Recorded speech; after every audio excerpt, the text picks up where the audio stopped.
خواتین و حضرات، اگر آپ نے ابھی تک ہمارا نیا چینل ناولستان سبسکرائب نہیں کیا تو اسے سبسکرائب کر لیں۔ وہاں ملیں گے آپ کو اسلامی اور تاریخی ناولز۔ چینل کا لنک ڈسکرپشن میں موجود ہے۔ دیکھتے رہیے ناولستان اور اردو داستان۔ للکار قسط نمبر 74۔ مجھے اپنی آنکھوں پر بھروسہ نہیں ہو رہا تھا۔ میرے وہم و گمان میں بھی نہ تھا کہ میں اس جگہ اس قسم کی زمینی شہادت دیکھوں گا۔ میری نگاہوں میں باروندہ جیکی کا دق زدہ چہرہ گھوم گیا۔ میں نے بے تابی سے چاروں طرف دیکھا۔ وہ یہاں سے گزرا تھا، یقیناً گزرا تھا۔ وہ زیادہ تیزی سے نہیں چل سکتا تھا، اس کا مطلب تھا کہ وہ یہیں کہیں آس پاس موجود ہے۔ میں تیزی سے ان نشانات کا تعاقب کرنے لگا۔ تیندوے اور دیگر جانوروں سے وابستہ خیالات ایک دم میرے ذہن سے محو ہو گئے تھے۔ میں ان نشانات کو ٹریس کرتا بے تابی سے آگے بڑھتا رہا۔ صرف 10-15 منٹ بعد مجھے گھنے درختوں میں چھپی ہوئی ایک چار دیواری کے آثار نظر آ گئے۔ یہ ایک چھوٹا سا کھنڈر تھا۔ اس پر نباتات اور خودرو بیلوں کی یورش تھی۔ یوں لگتا تھا کہ یہ جگہ گھاس پات کا ہی حصہ ہے۔ یہ دراصل ویسی ہی بے آباد چوکیوں میں سے ایک تھی جو اس ویرانے میں کہیں کہیں دکھائی پڑتی تھی، لیکن یہ چوکی تقریباً مسمار ہو چکی تھی۔ بس ایک کمرہ برآمدے کا ایک حصہ موجود تھا، تاہم ان کی چوبی چھتیں بھی گری ہوئی تھی۔ ایک دم مجھے خیال آیا کہ باروندہ جیکی اس کھنڈر میں ہی موجود ہے۔ یہ دوسرا سوال تھا کہ وہ زندہ حالت میں ہے یا مردہ، اور اکیلا ہے یا اس کے ساتھ کوئی اور بھی موجود ہے۔ میں پاؤں اور بیساکھی کے نشان دیکھتا ہوا احتیاط سے آگے بڑھا۔ نشان کھنڈر کی تاریکی میں داخل ہو رہے تھے۔ میں کچھ دیر ایک دیوار کے ساتھ لگ کر سنگن لیتا رہا، پھر میں نے محتاط انداز میں آواز دی، جیکی، جیکی! جواب ندارد۔ میں نے 2 مرتبہ مزید پکارا، پھر ٹارچ روشن کر کے اندر چلا گیا۔ کمرے کی چھت گر کر جھونپڑی کی شکل اختیار کر لی تھی۔ اس جھونپڑی میں کثرت سے جھاڑ جھنکار اگا ہوا تھا۔ اس جھونپڑی کے سامنے ایک چھوٹے چیتل کی کٹی پٹی لاش پڑی تھی۔ غالباً چند گھنٹے پہلے یہ چیتل کسی تیندوے یا بھیڑیے وغیرہ کا شکار ہوا ہوگا۔ اس کے جسم پر بہت کم گوشت باقی بچا تھا۔ اندر داخل ہو کر میں نے ٹارچ کی روشنی کو حرکت دی۔ باروندہ جیکی مجھے سامنے ہی بے حس حرکت پڑا نظر آیا۔ اس کا سر ایک طرف ڈھلکا ہوا تھا۔ مجھے لگا کہ وہ ختم ہو چکا ہے، لیکن پھر میری نگاہ اس کے سینے کے مدم زیرو بم پر پڑی۔ وہ زندہ تھا۔ تب مجھے ایک شے نظر آئی۔ یہ شراب کی بوتلیں تھیں، مٹی میں لتھڑی ہوئی۔ یہ 5 عدد بوتلیں جیکی کے قریب ہی پڑی تھیں۔ یہ مقامی طور پر تیار کی گئی شراب لگتی تھی۔ ان بوتلوں میں سے 2 خالی ہو چکی تھی۔ ایک میں سے تھوڑی سی پی گئی تھی، باقی 2 بھری ہوئی تھی۔ بوتلوں کی حالت سے اندازہ ہوتا تھا کہ وہ کافی عرصہ مٹی میں دبی رہی ہے۔ انہیں جیکی نے کھود کر نکالا تھا۔ اس کے سرانے کی طرف کچی زمین میں 1-2 فٹ گہرا گھڑا موجود تھا۔ جیکی نشے کی حالت میں بے سود پڑا تھا۔ اس کے منہ سے شراب کے بھبکے اٹھ رہے تھے۔ میں نے دیکھا اس کے اکلوتے ہاتھ پر خون جم کر سوکھ گیا تھا، تاہم مجھے لگا یہ جیکی کا اپنا خون نہیں ہے۔ اس کے اپنے جسم میں خون تھا ہی کہاں؟ اگر کوئی تھوڑی بہت چیز رگوں میں حرکت کرتی بھی ہوگی تو وہ شراب ہی ہوگی۔ یہ شاید چیتل کا ہی خون تھا۔ میں نے کچھ دیر تک ارد گرد کا جائزہ لیا، پھر جھنجھوڑ کر جیکی کو جگا دیا۔ وہ اٹھ بیٹھا اور مجھے سرخ سرخ آنکھوں سے دیکھنے لگا۔ تب شاید اس نے مجھے پہچان لیا، مگر اس کے چہرے پر کوئی خاص تاثر نہیں ابھرا تھا۔ اس نے کس مسا کر انگڑائی لی اور دیوار سے ٹیک لگا کر آنکھیں پھر بند کر لی۔ بند آنکھوں کے ساتھ ہی بولا، میں سمجھا تھا کہ میں جب اٹھوں گا تو خود کو جنت میں پاؤں گا، لیکن تمہیں دیکھ کر اندازہ ہو رہا ہے کہ یہ دوزخی ہے۔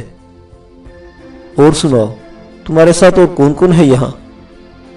خوش قسمتی سے آپ مرے نہیں، ابھی زندہ ہو۔ اس نے پھر ایک مخمور انگڑائی دی۔ تم اسے خوش قسمتی کہتے ہو؟ تم سے بڑا بھانڈ اور کوئی نہیں ہو سکتا۔ کچی کلیجی کھانے سے میرے پیٹ میں ہلکا ہلکا درد ہے، ورنہ تمہیں اس بات کے پر خوب ہنستا، بلکہ ہنس کر لوٹ پوٹ ہو جاتا۔ کچی کلیجی؟ میں نے حیران ہو کر پوچھا۔ تو اور کیا، یہاں میری نانی بیٹھی ہے جو مجھے پکا کر کھلاتی۔ بھوک کی وجہ سے میری آنتیں بریک ڈانس کر رہی تھی، اس لیے چبا چبا کر ویسے ہی کھا لی۔ کس کی کلیجی تھی؟ حکم جی کی۔ وہ مسکرایا۔ وہ دیکھو، وہ سامنے پڑا ہے۔ جیکی نے کٹے پٹے چیتل کی طرف اشارہ کیا۔ اب میری سمجھ میں آیا کہ ہاتھ پر خشک خون کیوں لگا ہوا تھا۔ وہ چیتل کے سینے میں سے کلیجی نکال لایا تھا اور اسے شراب کے آتشی گھونٹوں کے ساتھ گلے سے نیچے اتارا تھا۔ سچ یہ ہے کہ بھوک انسان سے سب کچھ کراتی ہے۔ اس چیتل کو مارا کس نے؟ چیتل نہیں یار، حکم جی۔ اور حکم جی کو عوام کے سوا اور کون مارے گا؟ یہ عوام ہی ہے جو بھوک سے بے بس ہو کر تیندوے کا روپ دھار لیتے ہیں، اور حکم جی جیسے زوراور لوگ ان کے لیے چیتل اور ہرن بن جاتے ہیں۔ کل رات یہاں بھی کچھ ایسا ہی ہوا۔ ایک عوام نے ایک حکم جی پر حملہ کیا، بڑی محبت سے اس پر جھپٹا مارا اور بڑی عقیدت سے اس کا پیٹ پھاڑ کر رکھ دیا۔ حکم جی ڈری ڈری آوازیں نکالتا رہا، اس کی دم ٹھڑکتی رہی اور وہ عوام کے پنجے سے نکلنے کے لیے زور لگاتا رہا، لیکن عوام کی جبھی میں اتنی گرم جوشی تھی کہ وہ نکل نہیں سکا۔ ہاں دوست، ہر حکم جی ایک دن چیتل ضرور بنتا ہے، اور ہر مظلوم ایک دن تیندوے کا روپ ضرور دھارتا ہے۔ میں نے گہری سانس لے کر ٹارچ بجھا دی۔ صورتحال واضح تھی۔ رات کسی وقت تیندوے نے چیتل کو مارا تھا اور اس کھنڈر کے سامنے بیٹھ کر اس کا گوشت کھایا تھا۔ اس کے جانے کے بعد بھوکا جیکی گھسٹتا ہوا وہاں پہنچا اور اس نے بھی اس شکار میں اپنا حصہ حاصل کر لیا تھا۔ اس نے کچھ کلیجی نکالی تھی اور اس کا نرم گوشت چبایا تھا۔ یقیناً یہ وہی تیندوا تھا جو اس علاقے میں گھوم رہا تھا۔ ابھی تھوڑی دیر پہلے میرا اس سے آمنا سامنا بھی ہوا تھا۔ وہ تازہ شکار کی وجہ سے بھرے ہوئے پیٹ کے ساتھ تھا، لہذا اس نے مجھ سے کوئی خاص تغرس نہیں کیا۔ یہ سب کیا ہے جیکی؟ آپ مجھے بتاؤ کہ آپ کس طرح یہاں پہنچے؟ کیا وہاں سرنگ سے نکلنے کا کوئی اور راستہ بھی تھا؟ بالکل تھا، لیکن وہاں سے شاید میں ہی نکل سکتا تھا، کوئی اور نہیں۔ کیا مطلب؟ جیکی نے ٹارچ میرے ہاتھ سے لے کر روشن کی اور اس کا رخ اپنے جسم کی طرف کیا۔ وہ ہمیشہ کی طرح ننگ دھڑنگ تھا۔ ایک تہ در تہ لنگوٹ کے سوا اس کے جسم پر کچھ نہیں تھا۔ اس نے مجھے اپنے جسم کی گہری خراشیں دکھائی۔ یہ خراشیں اس کے کانوں، اس کے سینے اور کمر پر خاصی گہری تھی اور سیاہ نشان سے بن چکے تھے۔ جو لگتا تھا وہ کسی بہت سخت شے کے ساتھ بہت زیادہ رگڑا کھا کر گزرا ہے۔ یہ سب کیا ہے؟ میں نے اس کی نہایت سخت جلد پر انگلی پھیرتے ہوئے کہا۔ وہاں اس سرنگ میں آگے جا کر نکلنے کا ایک راستہ موجود تھا، لیکن وہ اتنا تنگ تھا کہ وہ جیسے پہلوان کو بھی بہت زور لگا کر اس میں سے گزرنا پڑا۔ بس اس وقت مجھے یہ کلیہ یاد رہا کہ جہاں سے بندے کا سر گزر سکتا ہے وہاں سے پورا جسم بھی گزر سکتا ہے۔ وہ جو کچھ بتا رہا تھا وہ حیران کن تھا، لیکن یقین کرنے کے سوا چارہ نہیں تھا، کیونکہ بارودہ جیکی میرے سامنے بیٹھا تھا اور وہ جس قسم کے ڈھیٹ جسم کا مالک تھا وہ اس طرح کی مہم جوئی بھی کر سکتا تھا۔ تم نے زنجیر کیسے کھولی؟ جیسے ہمیشہ سے کھولی جاتی ہے۔ زنجیر کھولنے، توڑنے اور پگھلانے کے لیے ہمیشہ سے حوصلے کی ضرورت رہی ہے، وہ معنی خیز لہجے میں بولا۔ جیکی، آپ نے یہ بھی نہ سوچا کہ اس طرح نکل جاؤ گے تو مجھ پر الزام آئے گا، اسے میری غفلت سمجھا جائے گا۔ وہ ہنسا۔ اس میں تمہارا کوئی قصور نہیں، بلکہ کسی کا بھی کوئی قصور نہیں۔ میں سرنگ کی جس دراڑ میں سے نکلا ہوں وہاں سے اور کوئی نکل کے دکھا دے تو میں مانوں۔ خیر چھوڑو ان باتوں کو، تم یہاں کیسے نازل ہوئے ہو؟ مجھے تو اپنی آنکھوں پر بھروسہ نہیں ہو رہا۔ مجھے بالکل امید نہیں تھی کہ میں آپ کو اتنی جلدی دوبارہ دیکھ سکوں گا۔ میں نے بارودہ جیکی کو مختصراً وہ سارے واقعات بتا دیے جو اس کے جانے کے بعد پیش آئے تھے۔ میں نے اسے ماریا فرگوسن کے بارے میں بھی بتا دیا اور یہ بھی بتا دیا کہ ہم نے اپنے تحفظ کے لیے اسے یرغمال بنا رکھا تھا۔ سرنگ سے نکلنے کے بعد ہمارے ساتھ جو کچھ پیش آیا تھا وہ بھی میں نے جیکی کے ساتھ گوش گزار کر دیا۔ جب میں روداد کے اس حصے پر پہنچا جہاں چال باز ماریا پارسی ریان کو اپنا جسم رشوت کے طور پر پیش کر کے نکل بھاگنے میں کامیاب ہوئی تھی، جیکی کے چہرے پر عجیب زہرناک تاثرات پھیل گئے۔ وہ اپنے مخصوص طنزیہ انداز میں بولا، تم لوگوں کے چنگل سے رہائی تو ماریا کے لیے بہت بڑی بات تھی۔ اس طرح کی یورپین لڑکیاں تو کبھی کبھی ایک وقت کے کھانے کے لیے بھی خوشی خوشی کسی کے بستر پر لیٹ جاتی ہیں۔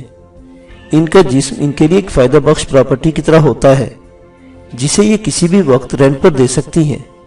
خیر چھوڑو اس بات کو، اس کے بعد کیا ہوا؟ میں نے جیکی کو اس خونی ہنگامے کی پوری تفصیل بتائی۔ یہ چوکی کے آس پاس برپا ہوا تھا اور جس میں پارسی ریان کے علاوہ ماریا کو بھی گولی لگی تھی۔ ماریا کو گولی لگنے کا سن کر جیکی کی آنکھوں میں ہلکی سی چمک آ گئی۔ وہ بولا، زندہ ہے یا مر گئی؟ میں نے کہا، یقین سے تو کچھ نہیں کہہ سکتا، بہرحال زخمی ضرور ہوئی ہے۔ چلو، کچھ نہ کچھ ہونے سے تو کچھ ہونا بہتر ہے۔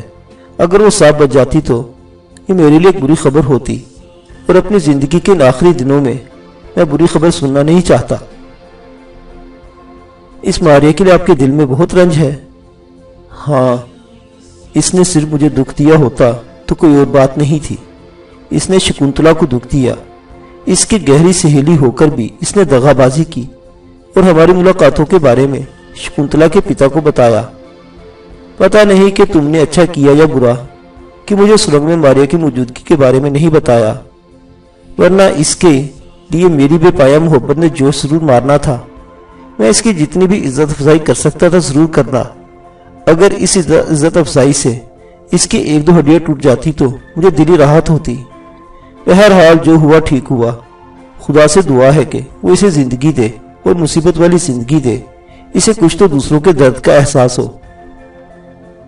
جیکی اپنے مخصوص انداز میں باتیں کرتا رہا اور اپنا نشہ بحال رکھنے کے لیے شراب کے چھوٹے چھوٹے گھونٹ بھرتا رہا۔ میں نے اس سے پوچھا کہ یہاں اس کھنڈر میں سے اس نے یہ سیال آگ کیسے ڈھونڈ نکالی؟ وہ بولا، شراب جہاں بھی ہوتی ہے مجھے بلا لیتی ہے، کسی مستانی محبوبہ کی طرح مجھے دیکھ کر آنکھ مارتی ہے، سیٹی بجاتی ہے، اور جب لڑکی خود سیٹی مارے تو پھر عاشق کا تو فرض بن جاتا ہے کہ وہ اس کو گود میں بھرنے کے لیے سر دھڑ کی بازی لگا دے۔ آپ کو کیسے پتا چلا کہ یہاں شراب موجود ہے؟ شاید تمہیں یقین نہیں آئے گا، اس کھنڈر میں گھستے ہی مجھے اندازہ ہو گیا کہ یہاں کہیں شراب موجود ہے۔ یہ معرفت کی باتیں ہیں، تمہاری کھوپڑی میں نہیں آئیں گی، اس کے لیے ریاضت کی ضرورت ہے۔ میرے پاس زیادہ وقت نہیں، ورنہ میں اس حوالے سے بھی تمہیں کئی گر بتا جاتا۔ میں ایسے گر نہ سیکھنے کے لیے پیش کی معذرت چاہتا ہوں۔ دیکھو، کچھ اور نہ کہنا میری دوسری محبوبہ کے بارے میں، ورنہ یہ توہین محبت ہو جائے گی، اور یہ توہین محبت اور یہ توہین عدالت سے زیادہ خطرناک ہوتی ہے۔ میں تمہیں اپنے شاگردے سے بھی آگ کر سکتا ہوں۔ وہ گول مول باتیں کرتا رہا۔ اس کی باتوں سے میں نے اندازہ لگایا کہ یہ بوتلیں شاید کسی جرام پیشہ شخص یا اشخاص نے یہاں دبائی تھی، لیکن ان بوتلوں میں سے کوئی شراب رستی تھی۔ اس کی بدبودار نمی مٹی میں جذب ہوتی رہی، اور اسی مخصوص بدبو ہلکی سی باس نے جیکی کو اس شراب کا سراغ دیا تھا۔ شام ہونے کے بعد میری بھوک انتہا کو پہنچ گئی۔ شاید اس وقت مجھے بھی کوئی کلیجی قسم کی چیز ملتی تو میں بھی اسے کچا چبا جانے کے بارے میں سوچنے لگتا۔ کل رات کی تیز بارش کی وجہ سے ہوا میں خون کی کچھ بڑھ گئی تھی۔ پیٹ خالی ہو تو سردی زیادہ محسوس ہوتی ہے، میرا بھی یہی حال تھا۔ لیکن یہ مدقوق جسم والا جیکی تو جیسے لوہے کا بنا ہوا تھا، اسے سردی گرمی کی مطلق پرواہ نہیں تھی۔ لیکن کچھ بھی تھا، شراب نے اس بے مثال بندے کو اندر سے کھوکھلا کر ڈالا تھا۔ اس کا ایک ثبوت شام کے فوراً بعد اس وقت ملا جب جیکی کو شدید کھانسی شروع ہو گئی، اور اس کھانسی کے دوران میں ہی اس کے منہ سے خون رسنے لگا۔ اس نے کئی بار خون تھوکا اور اسے ڈھانپنے کے لیے اس پر مٹی ڈالی۔ وہ ایک دم گمسم نظر آنے لگا۔ وہ آزردہ لہجے میں بولا، میں نے کہا ہے نا کہ میرے پاس زیادہ وقت نہیں ہے، کتنا اچھا ہو کہ تم میری مدد کر سکو۔ دل چھوٹا مت کرو، آپ ٹھیک ہو جاؤ گے، اور مدد کی بات آپ کس حوالے سے کر رہے ہیں؟ میری آخری خواہش پوری کر دو، مجھے کسی طرح میری کشتی پر لے جاؤ، ہم وہاں سے بہت دور نہیں ہے، زیادہ سے زیادہ 1.5 دن کا سفر ہمیں واپس وہاں پہنچا دے گا۔ تمہارے پاس رائفل ہے، 2 ٹانگیں ہیں، تم صحت مند ہو، مجھے منزل تک پہنچا سکتے ہو۔ اس کے لہجے میں چھپی ہوئی یاسیت نے میرے دل پر گہرا اثر کیا۔ میں نے اس کا گرم ہاتھ تھامتے ہوئے کہا، مجھے لگتا ہے جیکی، آپ اپنی یادوں میں گم ہو کر رہ گئے ہو، آپ آگے دیکھنا ہی نہیں چاہتے۔ حالانکہ راستہ یہاں ختم نہیں ہوا، ابھی آگے بہت کچھ ہے۔ میرے لیے کچھ نہیں ہے، میرے لیے سب کچھ وہیں ختم ہو گیا تھا جب اس رات کشتی پر میرا ہاتھ شکنتلا کے ہاتھ سے چھوٹا تھا۔ حکم کے محافظوں نے ہمیں ایک دوسرے سے علیحدہ کیا تھا۔ تم نہیں سمجھ سکتے اس سے جدا ہونا میرے لیے کیسا تھا، تم نہیں سمجھ سکتے کیونکہ تم نے تو اسے دیکھا ہی نہیں۔ وہ بے مثال ہے دوست، میری جگہ کوئی بھی ہوتا اس کی مسکراہٹ میں کھونے کے بعد دوبارہ ابھر نہ سکتا، اس کی زلفوں میں الجھنے کے بعد پھر رہائی نہ پا سکتا۔ کاش میں شاعر ہوتا، میں کھل کر بتا سکتا کہ وہ کیا تھی۔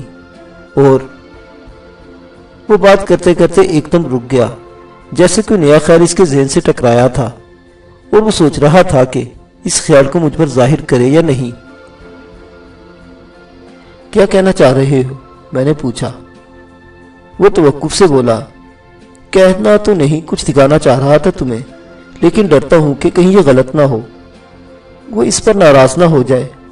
جب وہ ناراض ہو جاتی ہے تو کئی دن تک میرے تصور میں نہیں آتی، مجھے تڑپاتی ہے اور خود بھی تڑپتی رہتی ہے۔ کیا آپ مجھے اس کی کوئی چیز دکھانا چاہ رہے ہیں؟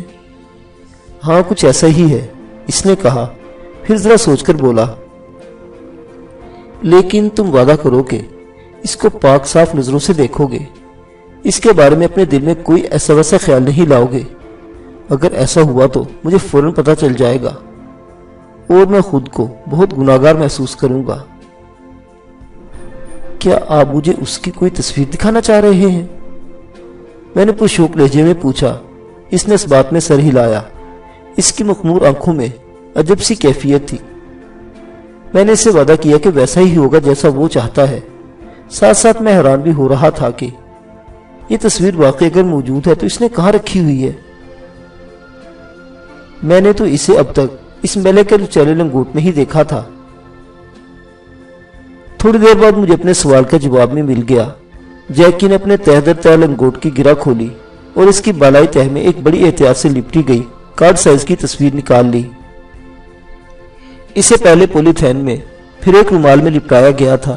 جیکی نے اسے اپنے اکلوتے ہاتھ سے رومال کی گرہ کھولی، پھر پولی تھین کو ہٹایا۔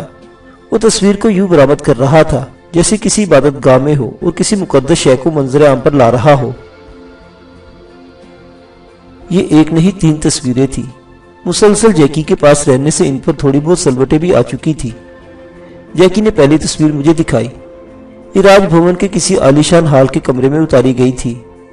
اس میں 7 لڑکیاں نظر آ رہی تھی۔ ان 7 نے مختلف رنگ کے لباس پہن رکھے تھے۔ یہ سارے لباس گھاگھرے چولی پر مشتمل تھے۔ لڑکیوں کے کندھوں پر خوبصورت آرائشی پر لگے ہوئے تھے۔ یہ پر بھی لباس کے رنگ کے ہی تھے۔ ایک لڑکی پر میری نظر جم کر رہ گئی۔ اس نے سبز لباس پہن رکھا تھا۔ مجھے فوراً اندازہ ہوا کہ یہی شکنتلا ہے۔ میں نے اس سے پہلے جیکی سے سنا تھا کہ شکنتلا جب 7ویں کے جشن کی پری بنی تو اس کو سبز رنگ ملا تھا۔ وہ واقعی حسین و جمیل تھی۔ اس کی صورت میں موجود ایک خاص قسم کی دلکشی نگاہ کو پرکشش کرتی تھی۔ پہچانا کہ وہ کون ہے؟ جیکی نے مغموم لہجے میں مجھ سے پوچھا۔ میں نے سبز لباس والی پر انگلی رکھ دی۔ جیکی کا چہرہ چمک اٹھا۔ مجھے یقین تھا کہ تم پہچان لو گے۔ ستاروں میں سے چاند کو پہچاننا کون سا مشکل ہوتا ہے؟ میں نے تصویر کو بغور دیکھا۔ 7 لڑکیاں ایک کرسی کے پیچھے قطار میں کھڑی تھی۔ زرنگار کشتی پر کوئی شخص تمکنت سے بیٹھا ہوا تھا۔ وہ درمیانی عمر کا قدرے فربان دام شخص لگتا تھا۔ اس نے چوڑی دار پاجامے کے ساتھ نہایت قیمتی شیروانی پہن رکھی تھی۔ گلے میں موتیوں کی مالائیں تھیں، مگر اس کا چہرہ نظر نہیں آتا تھا۔ چہرے پر کس نے سیاہ روشنائی والے قلم سے اتنی لکیریں لگائی تھی کہ چہرہ مکمل طور پر چھپ گیا تھا۔ کیا کرسی پر حکم جی بیٹھا ہوا ہے؟ میں نے پوچھا۔ ہاں، تم اسے حکم جی بھی کہہ سکتے ہو، لیکن یہ زیادہ دیر حکم جی نہیں رہے گا، بہت جلد چیتل بن جائے گا، وہ معنی خیز انداز میں بولا۔ حکم جی کو دیکھنے کی آرزو میرے دل میں تھی، لیکن یہ آرزو اس کی تصویر دیکھنے کے بعد بھی پوری نہیں ہوئی تھی۔ جیکی نے دوسری تصویر دکھائی۔ اس میں سبز لباس والی شکنتلا پنجوں کے بل قالین پر بیٹھی اور اپنا ایک ہاتھ آگے بڑھایا ہوا تھا۔ صاف پتہ چلتا تھا کہ وہ کسی کے چرن چھو رہی ہے۔ یقیناً یہ حکم جی کے پاؤں ہی تھے، لیکن یہاں بھی اس کے پاؤں اور پنڈلیوں پر بے تحاشا سیاہ لکیریں لگا دی گئی تھی اور پاؤں نظر نہیں آتے تھے۔ شکنتلا کی زلفیں واقعی بہت دراز تھی۔ اس کی بھاری چوٹی جیسے قالین پر کنڈلی مارے بیٹھی تھی۔ اس کے جسم کی ساری غیر معمولی رعنائی اور کشش اس پوز میں نظر آ رہی تھی۔ یقیناً وہ ایک دلاویز جسم کی مالک تھی۔ اس تصویر میں ایک دیوار پر بدھا کے اس نادر روزگار مجسمے کی پینٹنگ بھی نظر آ رہی تھی، جو مقامی لوگوں کے نزدیک ناقابل شکست تھا، اور جسے چوری کرنے کی پاداش میں میں اور میڈم سفورہ وغیرہ اس راجواڑے میں موجود تھے۔ تیسری تصویر کلاسیکل رقص کی تھی۔ یہ بھی گروپ فوٹو تھا۔ اس میں ساتوں پریاں پاؤں میں گھنگرو باندھے رقص کر رہی تھی۔ اس کے پس منظر میں پگڑیوں والے سازندے نظر آ رہے تھے۔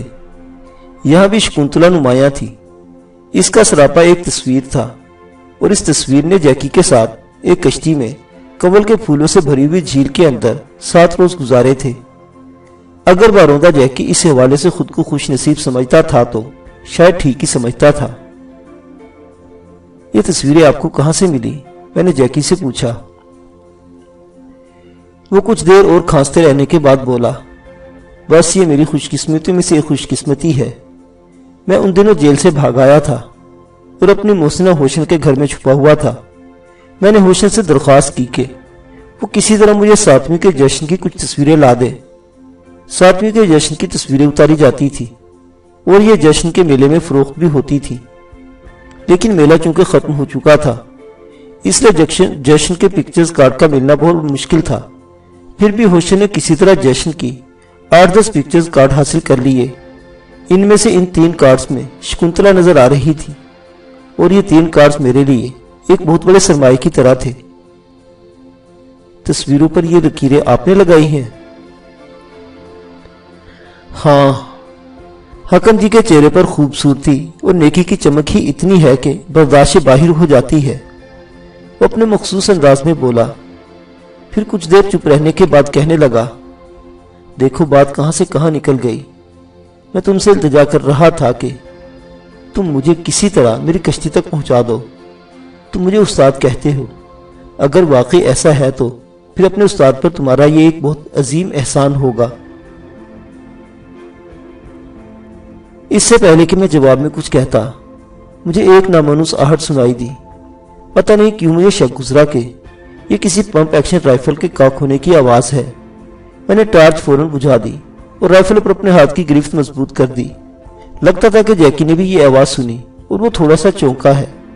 میرے دل کی دھڑکن تیز ہو گئی، تاہم میرے لیے یہ باعث اطمینان بات تھی کہ دھڑکن کی اس تیزی میں خوف کا عنصر شامل نہیں ہے۔ میں جھک کر نیچے چلتا ہوا محتاط قدموں سے دروازے کی طرف آیا۔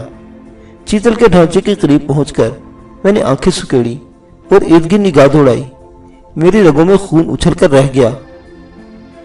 یہاں دشمن موجود تھا، اور وہ ایک نہیں تھا، نہ ہی 2, 3 یا 4 کی تعداد میں تھا، وہ درجنوں میں تھے، شاید ہر جھاڑی کے پیچھے، ہر درخت کی اوٹ میں۔ میری چھٹی اس نے گواہی دی کہ نہایت خاموشی، نہایت ہوشیاری سے اس جگہ کو چاروں طرف سے گھیر لیا گیا ہے۔ میرے ذہن میں رنجیت پانڈے کا نام گونجا۔ تو کیا وہ وقت پہنچ گیا تھا جس کا انتظار تھا؟ کیا آج یہاں مجھے اپنا حوصلہ آزمانا تھا، آگے بڑھنا تھا، لڑنا تھا اور مرنا تھا؟ مجھے زیادہ دیر نہیں لگی، صرف چند سیکنڈ میں ہی میں ذہنی طور پر ہر طرح کی صورتحال کے لیے تقریباً تیار ہو گیا۔ میں نے دائیں بائیں دیکھا، وہاں عمران کھڑا تھا۔ یہ اس کا تصور تھا، لیکن حقیقت کی طرح واضح اور روشن لگا۔ اس نے میرے کندھے سے کندھا ملایا ہوا تھا۔ اس کے ہونٹوں پر جادوئی مسکراہٹ تھی۔ اس نے جیسے خاموشی کی زبان میں اپنا پسندیدہ فقرہ دہرایا، جگر، ڈرنا ہے تو مرنا ہے، اور جو مرنا ہے تو پھر ڈرنا کیا؟ میری آنکھوں میں نمی آ گئی۔ کاش وہ جیتی جاگتی حالت میں میرے ساتھ ہوتا۔ بہرحال اس کا تصور بھی کچھ کم حوصلہ افزا نہیں تھا۔ معزز سامعین حضرات، یہ دلچسپ داستان ابھی جاری ہے۔ بقیہ واقعات اگلی قسط میں۔ دیکھتے رہیے اردو داستان۔ اللہ حافظ۔